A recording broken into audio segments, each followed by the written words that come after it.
বিসমিল্লাহির রহমানির রহিম। আসসালামু আলাইকুম ওয়া রাহমাতুল্লাহ। সুপ্রিয় লাইফ অফ জান্নাহ চ্যানেলের দর্শক মণ্ডলী, আশা করি মহান আল্লাহ রাব্বুল আলামিনের অশেষ মেহেরবানি ও দয়ায় আপনারা সবাই ভালো আছেন। প্রিয় দর্শক, আজকের ভিডিওতে আমরা জানব দোয়া কবুল না হওয়ার ভয়ঙ্কর সত্য।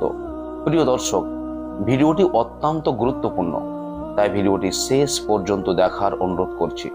তাহলে চলুন মূল ভিডিওতে আমরা ফিরে যাই। সুপ্রিয় দর্শক, প্রত্যেক মুসলমান প্রতিদিন কিছু না কিছু আল্লাহ তাআলার কাছে চেয়ে থাকেন। যারা আল্লাহর কাছে দোয়া করেন তাদের কারো দোয়া কবুল হয়, আবার কারো দোয়া কবুল হয় না। আর দোয়া কবুল না হওয়ার অবশ্যই কোনো না কোনো কারণ রয়েছে। অনেক মানুষ আছেন আল্লাহর কাছে বারবার দোয়া করার পরেও প্রত্যাশিত বিষয় না পেলে দোয়া করা ছেড়ে দেন, হতাশ হয়ে অধৈর্য হয়ে পড়েন। তাদের জানা দরকার যে দোয়ার মাধ্যমে আল্লাহ তাআলা বান্দাকে তিনটি বিষয়ের কোনো একটি দিয়ে থাকেন। যেমন নম্বর 1, হয়তো প্রত্যাশিত বিষয়টি দিয়ে দেন। নম্বর 2, দোয়ার বাদৌলতে আল্লাহ তাআলা তার উপর থেকে সমপর্যায়ের বিপদ দূর করেন। নম্বর 3, এই দোয়ার সওয়াব আল্লাহ তাআলা তাকে আখিরাতে দান করবেন। তাই দোয়ার পর প্রত্যাশার বিপরীত কোনো কিছু ঘটলেও ধৈর্য ধরা, অধৈর্য না হওয়া। বিভিন্ন কারণে আমাদের দোয়া কবুল হয় না, কিন্তু কেন আমাদের দোয়া কবুল হয় না সে কারণগুলো আমরা জানি না, জেনে রাখার প্রয়োজনও মনে করি না। তাই আসুন সেসব কারণ আজকের ভিডিওতে আমরা জানব। নম্বর 1, পানাহার ও পোশাক হালাল না হওয়া, অর্থাৎ হারাম হওয়া। হারাম খাওয়া ও হারাম উপার্জনের কারণে মানুষের দোয়া কবুল হয় না। আল্লাহ রাসূল সাল্লাল্লাহু আলাইহি ওয়াসাল্লাম বলেন, আল্লাহ পবিত্র, তিনি কেবল পবিত্র বস্তুই গ্রহণ করেন। তিনি এক ব্যক্তির কথা উল্লেখ করেন, দীর্ঘ সফরের ফলে যার চুলগুলো উস্কো খুস্কো, চেহারা ধুলোবালি মাখা, সে হাত দুটো আকাশের দিকে উঠিয়ে বলছে, হে আমার রব, হে আমার রব, কিন্তু তার খাবার হারাম, পানীয় হারাম, পোশাক হারাম, আর তার পরিপুষ্টি হয়েছে হারাম দিয়ে। এমন তো অবস্থায় কিভাবে তার দোয়ায় সাড়া দেওয়া হবে? মুসলিম শরীফের হাদিস। প্রিয় দর্শক, রাসূলুল্লাহ সাল্লাল্লাহু আলাইহি ওয়াসাল্লাম আরো বলেছেন, মানুষের ওপর এমন এক যুগ অবশ্যই আসবে যখন মানুষ পরোয়া করবে না যে কিভাবে সে সম্পদ উপার্জন করলো, হালাল উপায়ে নাকি হারাম উপায়ে। বুখারী শরীফের হাদিস। অন্য হাদিসে রাসূলুল্লাহ সাল্লাল্লাহু আলাইহি ওয়াসাল্লাম ইরশাদ করেন, আল্লাহ পবিত্র, তিনি পবিত্র ও হালাল বস্তু ছাড়া গ্রহণ করেন না। মুসলিম শরীফের হাদিস। তাই দোয়া কবুল হওয়ার জন্য অবশ্যই হালাল ভক্ষণ করতে হবে, হালাল উপায়ে উপার্জন করতে হবে।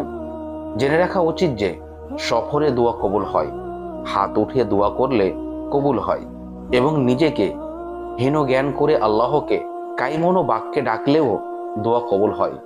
কিন্তু অনেক সময় দেখা যায় এতগুলো শর্ত লোকটি পূরণ করার পরেও তার দোয়া কবুল হচ্ছে না, আর তা কেবল হারাম খাবার, পানীয় ও পোশাকের জন্য। প্রিয় দর্শক, নম্বর 2, ইখলাস ও নিষ্ঠাহীনতা। মহান আল্লাহ তাআলার দরবারে ইখলাসের সঙ্গে দোয়া করতে হয়। পরিপূর্ণ ইখলাস না থাকলে সে দোয়া বিফলে যাওয়ার আশঙ্কা বেশি থাকে। রাসূলুল্লাহ সাল্লাল্লাহু আলাইহি ওয়াসাল্লাম বলেছেন, দোয়াও একটি ইবাদত। আবু দাউদ শরীফের হাদিস। এবং ইবাদত করতে হয় একমাত্র আল্লাহর জন্য। ইখলাসহীন ইবাদত মহান আল্লাহর কাছে মূল্যহীন। তাই তো পবিত্র কোরআনে মহান আল্লাহ তাআলা তার প্রিয় বান্দাদের ইখলাসের সঙ্গে ইবাদত করার আদেশ করেছেন। ইরশাদ হয়েছে, আর তাদের শুধু এই নির্দেশই দেওয়া হয়েছিল যে তারা যেন আল্লাহর ইবাদত করে, তারই জন্য দিনকে একনিষ্ঠ করে এবং নামাজ কায়েম করে ও যাকাত প্রদান করে, আর এটাই সঠিক দিন। সূরা বাইয়িনা আয়াত নম্বর 5। নম্বর 3, গুনাহ করা ও রক্তের বন্ধন ছিন্ন করার দোয়া। আত্মীয়তার সম্পর্ক ছিন্ন করা একটি বড় ধরনের পাপ, অপরাধ। এই পাপের শাস্তি দুনিয়া ও আখিরাত উভয় জায়গাতেই ভোগ করতে হবে বলে সতর্ক করে দেওয়া হয়েছে। হাদিস শরীফে এসেছে, কোনো মুসলিম দোয়া করার সময় কোনো গুনাহের অথবা আত্মীয়তার সম্পর্ক ছিন্নের দোয়া না করলে অবশ্যই আল্লাহ তাআলা তাকে এই তিনটির কোনো একটি দান করেন। নম্বর 1, হয়তো তাকে তার কাঙ্ক্ষিত সুপারিশ দুনিয়াতে দান করেন, অথবা তা তার পরকালের জন্য জমা রাখেন, অথবা তার কোনো অকল্যাণ বা বিপদ আপদ থেকে দূর করে দেন। সাহাবীরা বলেন, তাহলে তো আমরা অনেক বেশি লাভ করব। রাসূলুল্লাহ সাল্লাল্লাহু আলাইহি ওয়াসাল্লাম বললেন, আল্লাহ এর চেয়েও বেশি দেবেন। সুবহানাল্লাহ। আত-তারগীবের হাদিস। নম্বর 4, গুনাহে অবিচল থাকা। দোয়া কবুল হওয়ার অন্যতম শর্ত হলো গুনাহ ত্যাগ করে আল্লাহর কাছে আত্মসমর্পণ করা। অতএব দোয়া কবুল হওয়ার জন্য গুনাহ ত্যাগ করে মহান আল্লাহ তাআলার কাছে আত্মসমর্পণ করা উচিত। কারণ যারা নিজেকে বদলায় না, মহান আল্লাহ তাআলাও তাদেরকে বদলান না। পবিত্র কোরআনে ইরশাদ হয়েছে, নিশ্চয় আল্লাহ কোন সম্প্রদায়ের অবস্থা পরিবর্তন করেন না যতক্ষণ না তারা নিজেদের অবস্থা নিজেরা পরিবর্তন করে। আর কোন সম্প্রদায়ের জন্য যদি আল্লাহ অশুভ কিছু ইচ্ছা করেন তবে তা রদ হওয়ার নয়, এবং তিনি ছাড়া কোনো অভিভাবক নেই। সূরা রদ আয়াত নম্বর 11। রাসূলুল্লাহ সাল্লাল্লাহু আলাইহি ওয়াসাল্লাম বলেছেন, বান্দার দোয়া সর্বদা গৃহীত হয় যদি না সে অন্যায় কাজ অথবা আত্মীয়তার সম্পর্ক ছেদ করার জন্য দোয়া করে এবং দোয়ায় তাড়াহুড়ো করে। মুসলিম শরীফের হাদিস। নম্বর 5, দোয়ায় অমনোযোগী হওয়া। দোয়ায় মনোযোগ না থাকলেও সেই দোয়া আল্লাহর কাছে কবুল হয় না। হযরত আবু হুরায়রা রাদিয়াল্লাহু তাআলা আনহু থেকে বর্ণিত, রাসূলুল্লাহ সাল্লাল্লাহু আলাইহি ওয়াসাল্লাম বলেছেন, তোমরা কবুল হওয়ার পূর্ণ আস্থা নিয়ে আল্লাহ তাআলার কাছে দোয়া করো। তোমরা জেনে রাখো যে আল্লাহ নিশ্চয়ই অমনোযোগী ও অসার মনের দোয়া কবুল করেন না। তিরমিজি শরীফের হাদিস। নম্বর 6, দোয়া কবুলের জন্য তাড়াহুড়ো করা। অনেক সময় মানুষ দোয়ার ফলাফল পাওয়ার জন্য তাড়াহুড়ো করে। দোয়া করার পর দ্রুত ফলাফল না পেলে হতাশ হয়ে পড়ে। এমনকি এরকমও বলতে শুরু করে যে আল্লাহ আমার দোয়া কবুল করেন না। এতে আল্লাহ অসন্তুষ্ট হন, ফলে তার দোয়া বিফলে যাওয়াটাই স্বাভাবিক।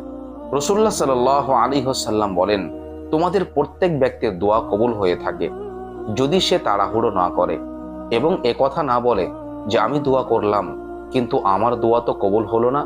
বুখারী শরীফের হাদিস। অতএব দোয়া করার ক্ষেত্রে কখনো তার ফলাফল পাওয়ার জন্য তাড়াহুড়ো করা যাবে না, এবং ফলাফল পেতে দেরি হলে আল্লাহর ব্যাপারে অসংলগ্ন কথা বলা যাবে না। নম্বর 7, সৎ কাজের আদেশ ও অসৎ কাজ না করা। রাসূলুল্লাহ সাল্লাল্লাহু আলাইহি ওয়াসাল্লাম বলেন, শপথ সেই সত্তার যার হাতে আমার প্রাণ, তোমরা অবশ্যই ভালো কাজের আদেশ দেবে ও অন্যায় কাজ হতে বাধা প্রদান করবে, নতুবা অচিরেই এর ফলে আল্লাহ তোমাদের উপর শাস্তি পাঠাবেন। এরপর তোমরা আল্লাহ তাআলার কাছে দোয়া করবে, কিন্তু তোমাদের দোয়া সাড়া দেওয়া হবে না। তিরমিজি শরীফের হাদিস। নম্বর 8, দ্রুত ফলাফল না পাওয়ায় দোয়া বন্ধ করে দেওয়া। রাসূল আকরাম সাল্লাল্লাহু আলাইহি ওয়াসাল্লাম বলেন, তোমাদের কেউ আল্লাহকে ডাকলে তার দোয়ায় তার ডাকে সাড়া দেওয়া হবে যতক্ষণ না সে অধৈর্য হয়ে বলে উঠে, আল্লাহকে তো ডাকলাম কিন্তু কোনো সাড়া তো পাওয়া গেল না। সহিহ বুখারীর হাদিস।